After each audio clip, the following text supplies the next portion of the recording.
Hey y'all, welcome back to my channel. It is me, Kay, and I'm here today to do the Chi Season 7 Episode 12, the season finale. Y'all, I'm not going to go in any particular order of how the events occurred on screen. I'm just going to speak from my heart today because it was a lot going on in this episode. It was very busy, but building on what I said in my last video about how I hate when episodes in series end on cliffhangers. I don't think we have too big of a cliffhanger this season, which I'm happy about. I feel like I did get enough closure to where if we do have, some pieces that we have to pick up on next season, I'm not necessarily mad about it because I feel like I did get somewhat closure, if that makes sense. But yeah, y'all, so first of all, I just want to bring up the fact that with Jada, there ended up being a best man holiday type vibe with Emmett and Keisha naming the baby Jada. And at least Jada was able to see the baby being born, or she was there when the baby was born.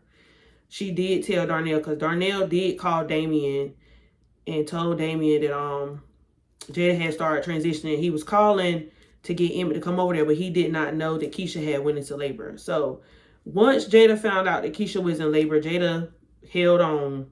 She held on until baby Jada was born. Honestly, I ain't gonna lie to you. Like, during Mother's Day, when they didn't want to have the gender revealed at the not Mother's Day, it wasn't Mother's Day, when they had like the baby shower or whatever, and then Keisha didn't want the gender revealed, I figured that Keisha was having a girl, because I was just like, it wouldn't be as surprising if they had another boy. But since Keisha already had a boy and Emmett already had 3 boys, I was just like, it's got to be a girl. And they're not going to give both Keisha and Tiff both boys. They was going to give Tiff a boy strictly off the fact of, carrying on the Lafayette name, because they needed a male heir. Because I think Rob was the only child from what we know. And, Alicia kept emphasizing the point of, there being an heir being born. So I just figured that, it would be a boy. But yeah. Tiff, we already found out Tiff and Keisha got pregnant around the same time. So Tiff and Keisha both going into labor. Not very, far-fetched for me, but I figured. And then, especially when they said that Tiff's baby was a few weeks early.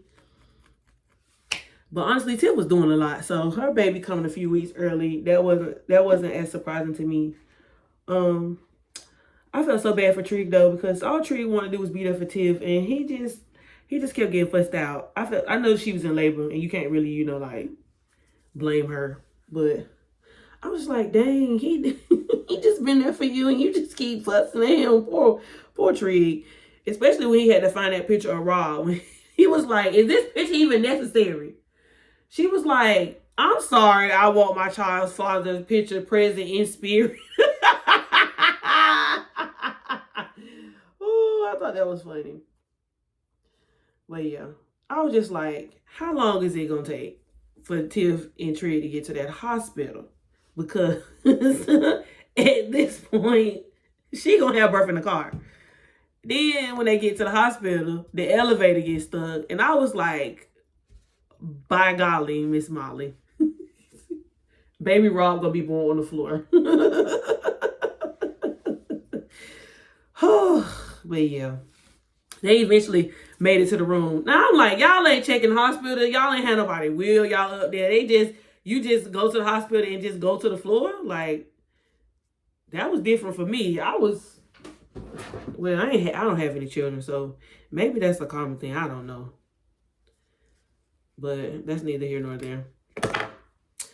Trig did end up staying with Tiff the whole night, which I'm happy because Tiff literally had no one. I don't know what her mama was at the time. Maybe her mama won't thought of when they was writing this, but yeah. So there's that on that. But yeah, so I was just like, oh, okay, well, hey, baby Rob. Tiff did end up going with the name Rob Jr. Because in the beginning of the season, she was really telling Alicia that she really didn't want to name the baby Junior because she already had a son that was a junior. But to me, they don't have the same father. It might be a little weird, but I see the precedent of the situation. Like, Rob didn't get a chance to, see his son to be here. So I feel like them naming the baby Rob was fair.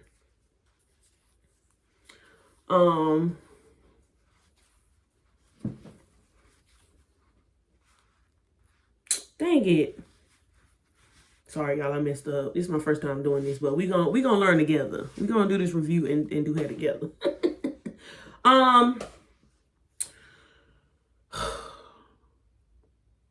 Keisha, it was so funny to me because this scene kind of reminded me of a couple seasons back when Keisha had baby Ronnie. Except for the fact that Keisha wanted a calm birthing environment. And I don't know if it was ever said, but Emmett was not present for his other 3 children's births. So even though this will be Emmett's 4th child, Emmett was not there when his other children's moms gave birth to their sons. I thought that was very interesting. I was just like, oh, so the birth of baby Jada is kind of like his first. That was interesting. I thought that was interesting. But yeah, Keisha had everything set up the way she wanted it because she wanted a calm birthing environment. Can you be mad at Keisha? No, because bringing a baby into this world is just such a momentous occasion. So she remained calm the whole time. Emmett was hype. He kept giving her game talk, and Keisha was like, Emmett, please. I thought that was so funny. So Darnell talks to Damien, and Damien ends up going to the house. He helps Darnell get Jada into the car, and they go to Emmett and Keisha's house so that Jada can be there for when the baby is born. I thought that was nice. It was just the fact for me when that candle went out, after she met the baby, and she cried, and they told her that the baby's name was gonna be Jada. After her, she cried, and then when that candle blew out, and that was our symbolism of Jada going to the ancestral plane. I said, oh my God, y'all ain't had to do it to us like this. Y'all did not have to do it to us like this. And Emmett just got on that floor and sobbed. Like, my heart really went out to Emmett and Darnell because, when we first met Jada, shout out to the lady who played Jada's character because she ate that role up. When we first met Jada and Emmett, Jada was a single mom. She was a nurse. She was working hard to try to support her and Emmett. And Emmett kept having babies on her. And so, her and Darnell's relationship was kind of rocky because they were young when they was together, and he wasn't necessarily in Emmett's life the way he should have been. And so Jada pretty much, once Emmett got kicked out, once Jada put Emmett out, that's when we met Darnell, and Darnell and Emmett started developing their relationship. But there has been so much growth between the characters of Jada, Darnell, and Emmett, And I just feel like, as an audience member, it was beautiful to watch their family dynamic, adapt with Jada, being accepting of Darnell's children, and then Emmett, growing to have a relationship with his other siblings on his father's side, and then, Jada being there, and Emmett, it was a whole lot of forgiveness that took place. And so that was beautiful to see as well. Like I said, I hate that, you know, this is the end of Jada's character, but it was definitely beautiful to watch their relationship develop and grow on screen for sure. I kind of feel like with Darnell, the last couple episodes, with Darnell going to spousal counseling, grieving spouses, I feel like, you know, when Damien said something to him about him getting a date, I feel like they setting Darnell up to date Tasha Mack. That's just the way I feel. I feel like they setting Darnell up to start dating Tasha Mack, because even like when Jada was in the bed a couple episodes ago, she told Darnell that, you know, once she's gone, she doesn't want him to be lonely. She wants him to be able to move on and have someone. So after she said that, I'm just like, dang. And they were supposed to be like the love of each other's lives. It was just when I tell you I was misty, y'all, I was so misty. I told myself this episode that I was not going to cry. Like, for real. The last 2 episodes were very emotional. Like, I was like, I can't be here a third week crying. But that scene, it was just heavy. Because even though, like, it's such a joyous occasion, both the grandmas got taken out the game. Speaking of grandmas getting taken out the game, I did not expect Alicia to go like that, y'all. I just didn't. I did not expect Alicia to go like that. I figured eventually she would go because, you know, she had that whole talk with Tiff about, you know, if anything ever happens to me, all of this is yours since you're carrying the heir of my line. I was like, okay, well, she just doing this, you know. She's a businesswoman. She's rich. Like, she's getting her affairs together. It wouldn't be smart, you know. It wouldn't be not smart if she didn't, you know, because she has a lot of businesses and stuff like that. But once Tiff signed the papers and they said that if anything happened to her, everything would be hers, I was just like, dang, Rosalind took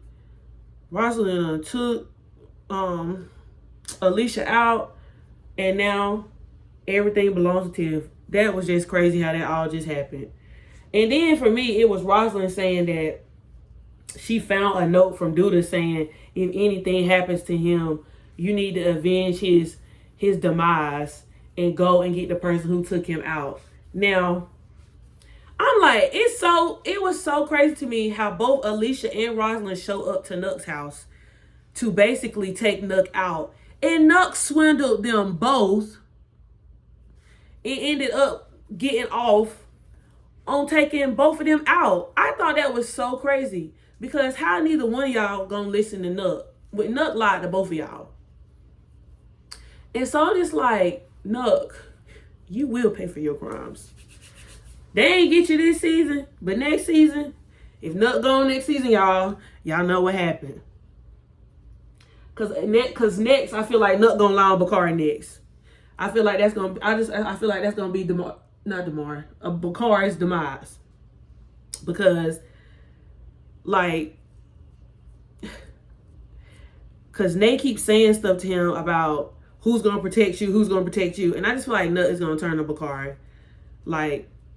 But it's just the fact that also, after what Bakari told Nuck last time about Alicia saying that she was going to take Bakari out, maybe Nuck somehow, I mean, I feel like it was totally selfish and Nuck did it for himself, but I feel like Nuck also did that somewhat on behalf of Bakari because she started finding out stuff. But then it's the fact, for me, if y'all remember last episode, Nuck went to Alicia when he asked to join the business. He was like, if I get in good with Alicia, then can I join? I'm just like, oh, Nuck, you scoundrel. Not you done slithered your way in. Not you done slithered your way in. I am not pleased. I am not pleased at all. And I just feel like I can't wait to see how Tiff's going to react once she finds out exactly what Nuck did. Because you got to think about this. Nuck took Duda out. One, Nook took Duda out. Duda took Rob's daddy out, Rob Sr. I think his name was Rob Sr. Then Duda took Q out, but he took Q out off the strength of what Rob said.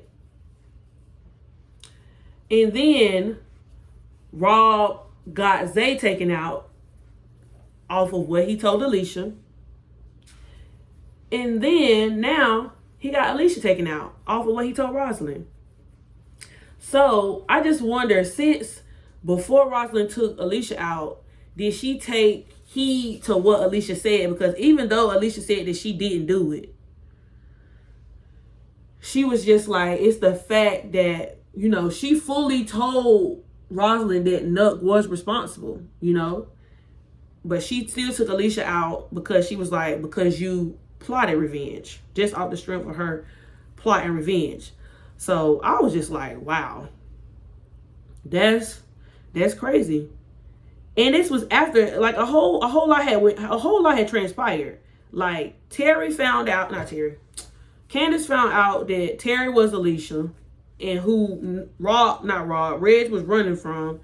And then Reg went back to try to get revenge on Alicia by breaking into her house and stealing her stuff, just for Alicia to come back to the house, see that her house had been robbed, just for Tiff to call to say that the baby was born. So Alicia was cognizant that Rob Jr. was born, just for Rosalind to walk in the house, see her, take her out, and she laid there for almost a day.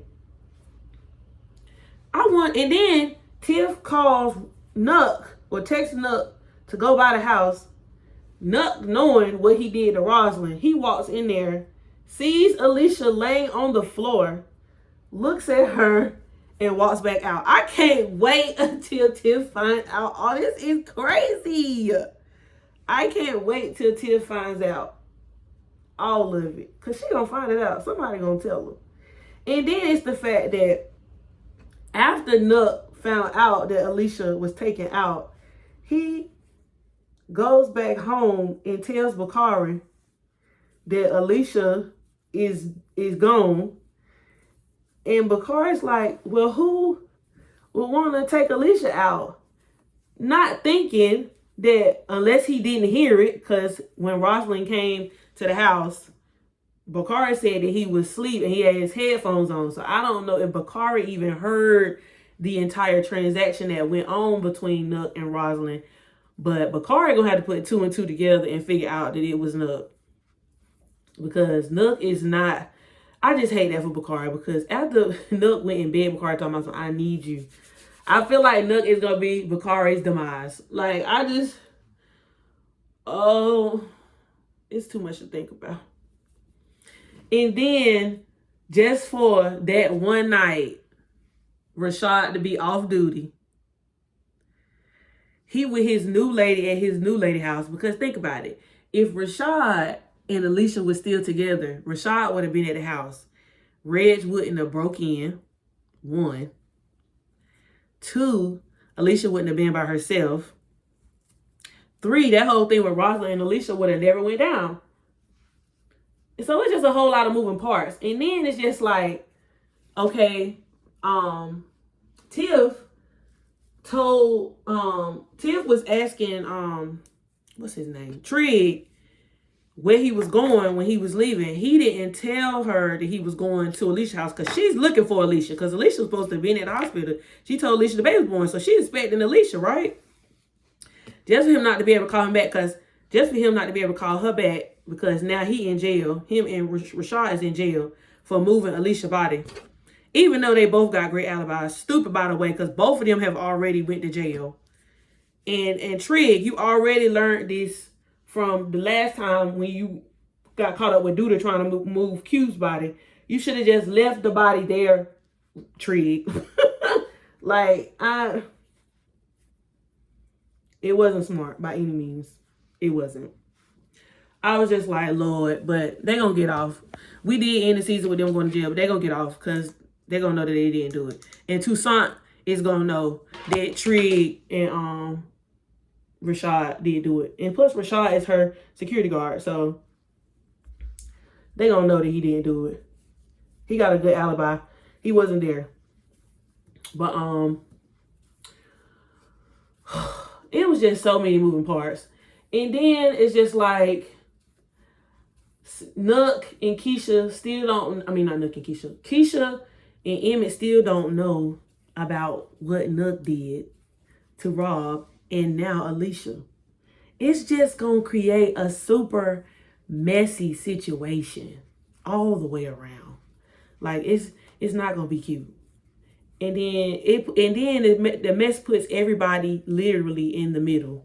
Because, like, what can you do? You can't do nothing. We did not see Kenya this season tell anyone that she knows that Nook took Rob out. Because Kenya knows, because they told her. But I was hoping that truth would have been revealed before the end of the season, but it was not so. I don't know how this is going to go moving forward. I really don't. They alluded to Pastor Zeke getting back with his first wife, which, you know, he wanted to put the band back together, so you can't be mad at that. So they, like I said last episode, they giving him a redemption arc, which, you know, I'm okay with because I didn't necessarily care for Pastor Zeke. But I wonder how Pastor Zeke is going to be involved with the whole Nook situation. Because Kenya, I think now that he's moving back in with Kenya, I think Kenya is going to reveal to him what Nook did. And then he going to go and say something to Nook. Now, after that happens, I don't know how anything is going to go. Because, you know, Nook has been confiding in Pastor Zeke about his streetly ways. But, you know, Pastor Zeke made that deal with Alicia about protecting the streets. So, I don't know how this is going to go. Especially when he finds out that Nook was the main person who was the cause of, or he had a really big hand in the demise of the way the streets was going. It's just wild. It's just wild. So I talked about the babies. I talked about Nook. I talked about Rob, Emmett, Keisha. Oh, shout out to Homecoming Keisha. She was in the episode. I was like, I'm so happy my girl got a job. I wonder if moving forward she's gonna be in The Chi, or was this just a one-off scene with her? I hope not. I hope she gets a role, because the Homecoming cast got done dirty by CW for real. Nay reads Bakari's book. So we did have like this whole little monologue scene with Bakari. Again, we had one last season. And I actually thought that was genius because, of course, he's trying to be an author. And so Lene telling him that his book was really good. It's good to see that he's still moving forward with the book, even though I guess this is the end of Bakari going to school, because Alicia was paying for Bakari to go to school. She was the one who gave him the scholarship. And now that she took back her scholarship money, and now that Nook took her out, I guess he ain't going back to school, because how he going to pay for it? Don't know. But nonetheless, you know, Lene affirms Bakari that, you know, she always believed in him, and that she always thought that he was smart, and that she always knew that he was a good writer. She's the one who inspired him to write the book anyway. But it's just the fact that, like, after that little whole monologue scene and he was talking, I was just like, I just feel like this ain't going to end up well for Bakari. I just feel like this ain't going to end up well for Bakari. Like, are we going to end the show with Bakari reading the book, or us having Bakari's voice, like, over all of the season, or over some of the episodes after Bakari has been taken out? Because that's what it's given. That's what I feel like is going to happen. But I also don't know, like, with Nook, how that's gonna go, or if Bakari's gonna be the one to take Nook out. Because I feel like Nook is betraying Bakari. He's betraying Bakari so much. Like, that's just what I feel like. And I'm just like, Bakari keep talking about protecting him, and Lene keeps saying, well, who's gonna protect you? I just feel like it's not gonna be a cute situation. And then Lene has said multiple times this season that she don't want Bakari to die. And so I'm just like, ugh. And he had a dream. So I don't know if the dream's supposed to be foreshadowing anything, but I'm just like, oh God. I did see on TikTok, I think an episode or two ago, somebody say that Hannibal was Rob's cousin. Now, y'all, if this is true, because I don't remember, I think I remember him saying that, but I can't really like say for sure. And with all that the shot has been through, I can't go back and look at none of that stuff again. It's because it's a lot of content to consume. So if you remember, did Hannibal ever say that Rob was his cousin? Because if Rob was his cousin, then this poses a problem for me, specifically because if him and Rob was cousins, Keith told Reg when they had pulled up to Alicia's house after they figured out that Alicia was the lady who tricked Candace. Keith told Reg that he can't go back to jail. But Keith and Candace left. Keith dropped Candace off to go meet Alicia. Basically because Candace helped Reg set Alicia up to break into her house. So if Reg called Hannibal to come and pick him up, does Hannibal not know where Alicia stay? Like, do he not know that's Alicia's house? I mean, Hannibal is already pretty much on to Nook about Nook being the mastermind behind Alicia's demise. So if Hannibal finds out that Nook ended up taking out Alicia, how is this going to work? How is this relationship between Hannibal? Because Hannibal is stuck between Reg and Nook. How is that going to work? It's a lot of moving parts. And this story is kind of starting to interconnect people. So I'm just like, again, it's a lot going on. So many questions. So many questions. And then I wonder if, since we kind of had a living funeral for Jada while Jada was alive, are they just going to cremate her, or are they going to just bury her, or are they going to still have another funeral for her? Because we starting off season 8 with 2 funerals. Starting off season 8 with 2 funerals. But that's kind of like how, I forgot what season it was, but whatever season it was where they came back and Brandon died. They had a funeral for Brandon, and then they had a funeral for somebody else. Or was it when Ronnie died? They had 2 funerals when they came back, and they had the funeral for Ronnie. I forgot what season that was. I want to say that was season 5. It was either season 3, 4, or 5. It was one of them. But yeah, it's a lot of moving parts, y'all. I'm sorry this video seems all over the place, but these are just like my thoughts while they're unfolding, because last night I wanted to record my review because I watched it Friday. Today is Saturday. I watched it Friday when the episode came out, but I had so many thoughts, and I was just like, I need to sit and marinate on my thoughts because I need to think about how the story is going to be affected moving forward. It's a lot of moving pieces. And we still didn't find out who Hannibal's wife's sister is, or who Hannibal's sister-in-law is. Because she talked about how her sister don't play no games. So we still don't know who she is.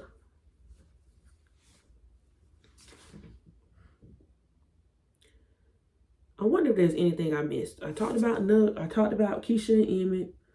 I talked about Tiff. I talked about Jada and Darnell. I talked about Alicia. I talked about Trig. I talked about Reg, Candace. But yeah, y'all, I think that's everything. So yeah, y'all. Thanks for sitting here and watching me do my hair and talk about the Chi. Let me know what y'all think about season 7 finale. Leave your comments down below and I'll be back soon. Deuces.